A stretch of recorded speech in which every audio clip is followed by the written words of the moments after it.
दिल्ली के रामलीला ग्राउंड में जमीयत उलमा हिंद का इजलास हो रहा था। मौलाना अरशद मदनी की तकरीर हुई और पहली मर्तबा लोगों ने, हज़ारों लाखों की जनता ने मौलाना अरशद मदनी को इतनी बेबाकी के साथ गुफ्तगू करते हुए सुना, तौहीद की बात बताते हुए सुना, सच्चाई पर गुफ्तगू मौलाना अरशद मदनी ने की। और ये गुफ्तगू वहाँ बैठे एक जैन धर्म गुरु लोकेश मुनि को बर्दाश्त नहीं हो सकी।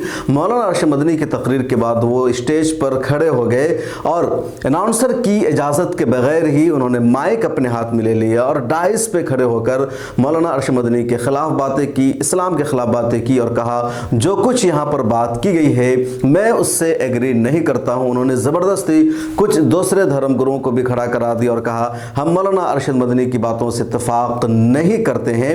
और फिर ये लोग स्टेज छोड़ करके भी चले गए। हालांकि सभी स्टेज छोड़ करके नहीं गए, लेकिन ये खबर बताना मकसद नहीं है, ये खबर तो आप पहले से जान चुके हैं। बताना मकसद ये है कि लोग जो आज स्टेज छोड़ कर गए, जिन्होंने मौलाना अरशद मदनी की अमन और सलामती की बातों से इत्तेफाक नहीं किया, भारत में अमन और शांति के पैगाम की बातों का खंडन किया और स्टेज छोड़कर चले गए लोग कौन है, इनकी असलियत क्या है, ये बताना ज़रूरी है। जमीयत उलमा हिंद की एक तारीख़ रही है कि यहाँ के इजलास पर मुख्तलिफ ज़माने में मुख्तलिफ धर्म गुरुओं को बुलाया जाता रहा है और उन धर्म गुरुओं ने मुसलमानों के लाखों और हज़ारों के मजमा से आकर के खिताब किया, हीरो बने और उनमें से कई एक्सपोज हो गए। सबसे बड़ा नाम बाबा रामदेव का है। बाबा रामदेव कई मरतबा जमीयत उलमा हिंद के इजलास पर आए, मीठी मीठी बातें की, अल्लाह और रसूल की बातें की, मुसलमानों को लगा इस्लाम के कितने करीब है, बड़ी मोहब्बत करते हैं।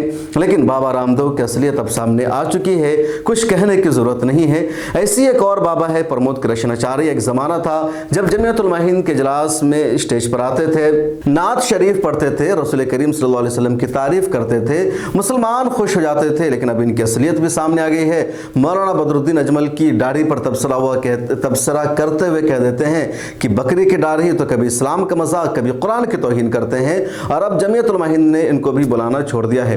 इन दिनों जमीयत उलमा हिंद ने सद्भावना प्रोग्राम के तहत कई सारे दूसरे साधु संतों को अपने स्टेज पर बुलाना शुरू कर दिया और उनको लगा कि लोग वाकई इस्लाम के हमदर्द हैं, इस्लाम के मसीहा हैं, मुसलमानों से मोहब्बत करते हैं और इनका जो मकसद है हिंदुस्तान से नफरत का खात्मा, बजरंग दल की नफरत का खात्मा, विश्व हिंदू परिषद के जरिए जो नफरत फैलाई जाती है उसका खात्मा करना है, आरएसएस की आइडियोलॉजी के खिलाफ काम करना है।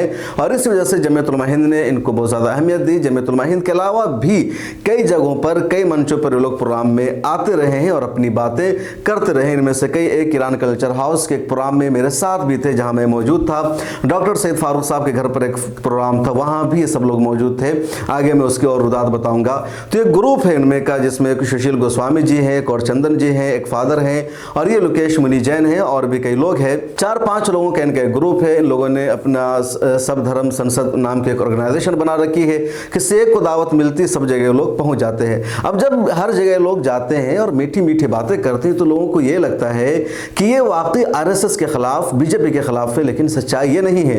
ये लोग जिस तरह की बातें करते हैं, पहले कई प्रोग्राम में मैंने लोगों को सुना, हमेशा इन लोगों के रवैये से, इनकी गुफ्तगू से ही पता चला कि ये आरएसएस की आइडियोलॉजी को, बजरंग दल का जो नज़रिया है उसको खामोशी के साथ मुसलमानों में घुल मिल करके पहुंचाते हैं।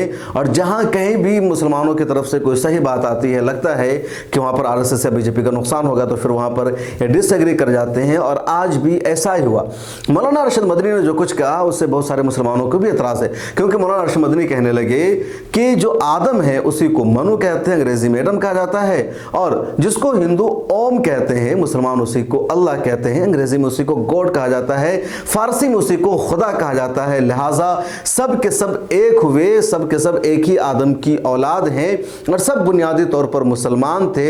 उसके बाद कोई हिंदू बना, कोई मूर्ति की पूजा करने लगा, फिर बीच में नबी आते रहे, उनकी इस्लाह होती रही, राह रास्त पर आ गए और कुछ लोग राह रास्त पर नहीं आ सके, जिनको राह रास्त पर, सीधे रास्ते पर आने की जरूरत है। ये मौलाना अरशद मदनी की तकरीर का पूरा खुलासा था।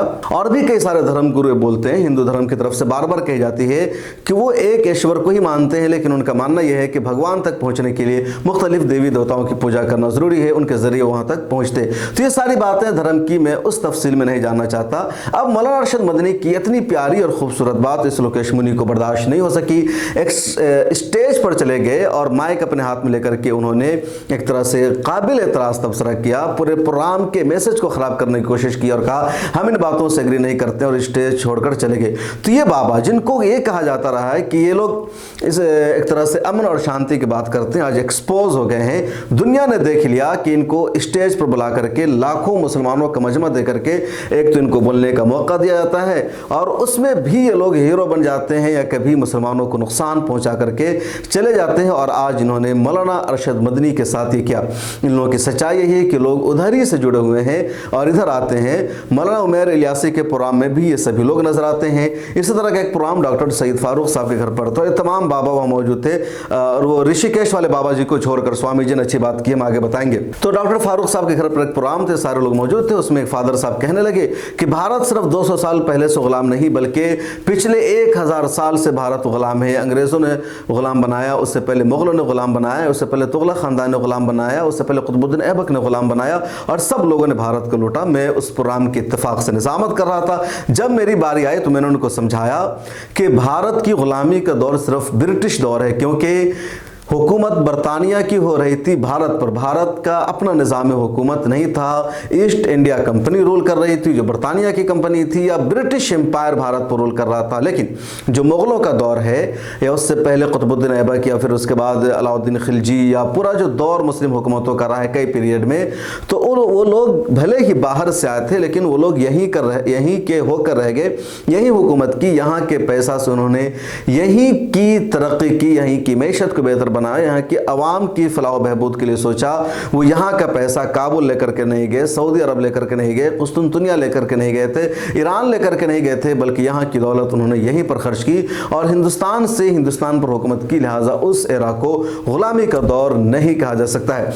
तो बहरहाल मुझे बताने मकसद था कि चंद लोग हैं जो मुसलमानों के बीच आकर के मुसलमानों को बेवकूफ़ बनाते हैं और इसी वजह से मैंने कई मरतबा इस बात पर एतराज़ किया कि लाखों का मजमा है, मुसलमान है और मुसलमानों के स्टेज पर आकर के एक साहब आते हैं और कहते हैं कि नफरत का ख़त्म करना है, हिंदुस्तान से प्यार करना है। अरे मुसलमान तो भारत से प्यार करते ही है। समझाना उनको है जो मॉब लिंचिंग करते हैं, समझाने की ज़रूरत उनको है जो मुसलमानों के खिलाफ दिन रात जहर उगलते हैं, समझाने की ज़रूरत उनको है जो 2 रुपये लेकर के ट्विटर पर आकर के इस्लामोफोबिया को बढ़ाते हैं, समझाने की ज़रूरत उनको है जो जंतर मंतर पर आकर के कहते हैं कि मुसलमानों का कत्ल करो, ईसाइयों का कत्ल करो, समझाने की ज़रूरत उनको है जो कहते हैं कि चाकू अपने घर में रखो, सब्जी काटने के काम आएगी, किसी और के काटने के काम आएगी।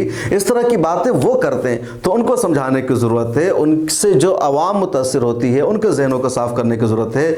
लेकिन उनके बीच ये सारे पंडित साधु संत लोग कोई बात नहीं करते और मुसलमानों के बीच आकर के कहते हैं कि भारत से एकता, प्यार करना है, तिरंगा लहराना है। तो ऐसे भी मुझे अक्सर इन बातों पर एतराज़ होता था कि मुसलमानों के मजमा में इनकी क्या ज़रूरत है। और अब जब ये लोग आए हैं तो इनकी सच्चाई सामने आ गई है। इस बीच ऋषिकेश के जो स्वामी जी आए हुए थे उन्होंने बहुत अच्छी बात की, उन्होंने मौलाना अरशद मदनी की बातों से इत्तफाक किया। मीडिया वाले लगातार उनसे पूछ रहे थे कि आप बाइकआउट करेंगे, जैसे लोकेश मुनि ने किया। उन्होंने कहा कि बाइकआउट मसले का हल नहीं है, उनकी जो बात आई है पहले से मेरे इल्म में कुछ थी, कुछ नहीं है, इस पर हम बैठकर बातचीत करेंगे। सिख धर्म गुरु ने भी बहुत अच्छा एक तरह से वहाँ पर यकजहती का मुजाहरा किया, मौलाना अरशद मदनी का सपोर्ट किया और कहा कि उन्होंने कुछ भी गलत नहीं कहा है, जो रियलिटी है वही उन्होंने कहा, उनसे समझने में गलतियाँ हुई है, अवाम ने भी समर्थन किया। तो ये सारी बातें थी और दरअसल मुझे बताना मकसद था कि ग्रुप कौन है। इस वीडियो में इतना ही। मिलत टाइम्स को अगर आप यूट्यूब पर देख रहे हैं तो सब्सक्राइब करें, फेसबुक पर देख रहे हैं तो पेज को लाइक करें। आखिर में ऐलान भी कि अगर तुर्की और शाम में आए ज़लज़ला मुतासरीन की आप मदद करना चाहते हैं तो वहाँ रकम भेज सकते हैं ताउन ट्रस्ट के ज़रिए। ताउन ट्रस्ट एक ज़िम्मेदार NGO है और मुस्तकिल ये फलाह बहबूद का रिलीफ वर्क ऑर्गेनाइजेशन काम करती रहती है। तुर्की और शाम के ज़लज़ला मुतासरीन के लिए भी ताउन ट्रस्ट ने इमदाद भेजने का फ़ैसला किया है।